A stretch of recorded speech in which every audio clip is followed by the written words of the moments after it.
जीते हो और जीतने के बाद 2-3 दिन के बाद आप लोग अच्छे तैयारी से जहां जहां में हमारे 13 एमएलए जीते हैं वहां में आप लोग रेडी करो और विजय मिছিল करो। शांति से करो लेकिन विजय मिছিল करो।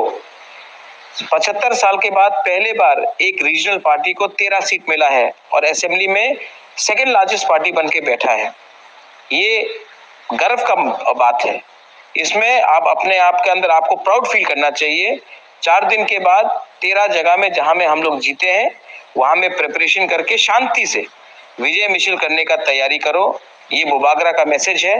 हम लोग आने वाले दिन में और आगे और जोर से दम से हम लोग अपना बुकिंग बारा के लिए तिपरासा के लिए फाइट करेंगे और मैं आशा करता हूं और मैं जानता भी हूं कि हमारा कॉन्स्टिट्यूशनल सॉल्यूशन अब ज्यादा दूर नहीं है। ये मेरा मैसेज है सबको।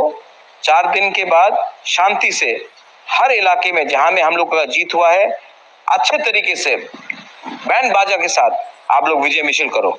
इसमें हमको फक्र करना चाहिए, हमको प्राउड होना चाहिए कि आज बिना सीपीएम का हेल्प लेकर, कांग्रेस का हेल्प लेकर, बीजेपी का हेल्प लेकर हम खुद ब खुद 13 एमएलए बनकर असेंबली में मेन ऑपोजिशन पार्टी बन के आए हैं। फक्र करो अपने ऊपर विश्वास करो और आगे बढ़ो। दिस इज बुबागरा, my message to all of you. हम बाय।